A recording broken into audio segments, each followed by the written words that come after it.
Hello student, আমি তোমাদের am sir তোমাদের সকলকে স্বাগত জানাই। আজকে আমরা কথা বলবো যে মাদ্রাসা সার্ভিস কমিশন মানে WBMSC নিয়ে কি কিছু কোনো আপডেট আছে বা আপডেট কি রয়েছে সেটা কিন্তু আজকের এই ভিডিওতে আমরা আলোচনা করতে চলেছি। তাছাড়া মাদ্রাসা সার্ভিস কমিশনের নিয়োগ নিয়ে যারা দিনের পর দিন অপেক্ষা করে আছো তাদের জন্য আজকের এই ভিডিওটা হতে চলেছে সব থেকে বেশি গুরুত্বপূর্ণ। কেন বলছি, একদিকে যেমন একটা নতুন এবং অত্যন্ত জরুরি অফিসিয়াল নোটিশ বা ডেপুটেশন সামনে এসেছে, ঠিক তেমনি সোশ্যাল মিডিয়াতে ক্লার্ক বা এবং হেডমাস্টার নিয়োগ নিয়ে যে খবরগুলো ঘুরে বেড়াচ্ছে তার আসল সত্যটা কি, আর সব থেকে বড় প্রশ্ন যে অষ্টম এসএলএসটির নিয়ে লেটেস্ট আপডেট কি, নিয়োগের জট কি এবার সত্যিই খুলতে চলেছে। তো আজকের এই ভিডিওতে আমি তোমাদের এই পুরো নোটিশটা লাইন ধরে ধরে সহজ ভাষায় বুঝিয়ে দেবো, আর সেই সাথে আপকামিং নিয়োগের সমস্ত আপডেট দেবো। তাই ভিডিওটা একটু স্কিপ না করে শেষ পর্যন্ত দেখার অনুরোধ রইল, এবং মাঝপথে ছেড়ে গেলে অনেক গুরুত্বপূর্ণ ইনফরমেশন কিন্তু তোমরা মিস করে যাবে। তাই শুরু থেকে শেষ পর্যন্ত দেখবে, এবং যদি চ্যানেলটা নতুন হয়ে থাকো তো অবশ্যই কিন্তু চ্যানেলটিকে সাবস্ক্রাইব করে পাশের বেল আইকনটি প্রেস করে রাখবে, যাতে পরবর্তীতে কোনো গুরুত্বপূর্ণ আপডেট মিস যাতে না হয়। চলো শুরু করা যাক। আজকের আপডেট ফিরে যাক। তোমরা এখন স্ক্রিনে যে নোটিশটা দেখতে পাচ্ছ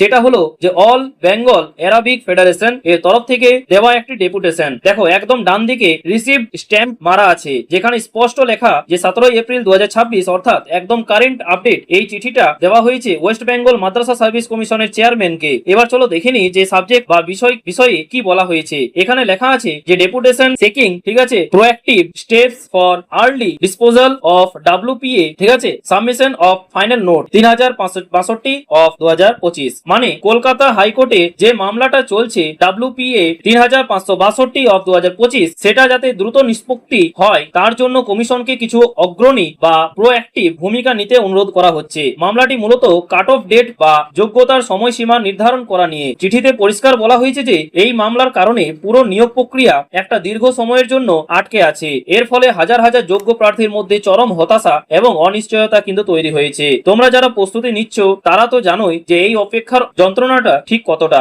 এই পরিস্থিতি থেকে বেরোনোর জন্য ফেডারেশন কমিশনের কাছে দুটো অত্যন্ত গুরুত্বপূর্ণ দাবি রেখেছে। এক হচ্ছে প্রথম দাবি, যেটা হচ্ছে আগামী 6 মে 2026 তারিখে এই মামলার পরবর্তী শুনানি আছে, আর ফেডারেশন বলছে যে কমিশন যেন সেই দিনের জন্য আগে থেকেই সমস্ত প্রয়োজনীয় প্রস্তুতি নিয়ে রাখে, যাতে ওই দিনই কেসটার ফাইনাল ডিসপোজাল বা চূড়ান্ত নিষ্পত্তি হয়ে যায়। আর দ্বিতীয় যে দাবিটা সেটা হচ্ছে মাননীয় আদালতের কাছে কমিশন যেন একটা খুব সংক্ষিপ্ত এবং যুক্তিসঙ্গত এবং to the point final written note জমা দেয়, যেটা যেন 2 পাতার বেশি না হয়, যাতে কোর্টের বুঝতে সুবিধা হয় এবং কোনোভাবেই যেন আর ডেট না পিছিয়ে যায়। আর এবার চলে আসি সেই প্রসঙ্গে, তোমরা যারা এখনো পর্যন্ত ভিডিওটা দেখলে এবং ওয়াচ করলে সেই প্রসঙ্গে চলে আসি সেই দ্বিতীয় ভাগটা, সেটা হচ্ছে ক্লার্ক ও হেডমাস্টার নিয়োগের আপডেট কি এবং অষ্টম এসএলএসটির কিছু আপডেট রয়েছে। দেখো এবার আসি সেই খবরে যেটা নিয়ে গত কয়েকদিন ধরে সোশ্যাল মিডিয়া রীতিমতো সরগরম। ঠিক আছে, তোমরা অনেকেই আমাকে মেসেজ করেছিলে যে দাদা মাদ্রাসা সার্ভিস কমিশনে কি ক্লার্ক বা গ্রুপ সি এবং হেডমাস্টার পদে নতুন নিয়োগ আসছে। দেখো বলছি, সোশ্যাল মিডিয়াতে যা রটে তার কিছু তো বটে, তাই না? খবর হাওয়ায় ভাসছে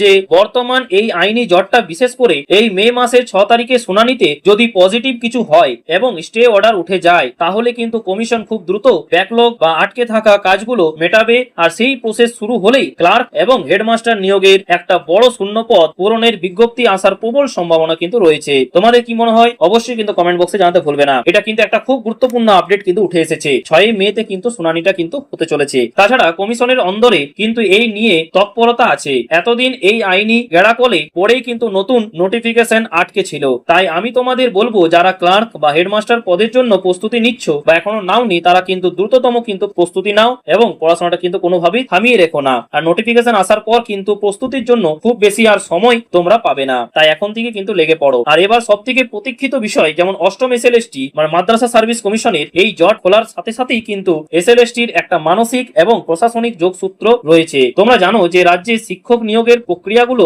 গত কয়েক বছর ধরে কিভাবে একের পর এক কোর্ট কেসে জর্জরিত, তাই না? তবে সম্প্রতি শিক্ষা দপ্তর এবং স্কুল সার্ভিস কমিশন এসএসসি চাইছে যে সমস্ত পুরনো প্যানেলের জট কাটিয়ে ফ্রেশ নিয়োগের দিকে এগোতে। অষ্টম এসএলএসটির ভ্যাকেন্সি ম্যাট্রিক্স বা শূন্য পদের রোস্টার আপডেটের কাজ কিন্তু ব্যাক এন্ডে চলছে। মাদ্রাসা সার্ভিস কমিশনের এই জটটা যদি মে মাসের মধ্যে মিটে যায়, তবে সেটা রাজ্য সরকারের ওপর একটা পজিটিভ চাপ তৈরি করবে দ্রুত এসএসসির নতুন নোটিফিকেশন আনার জন্য।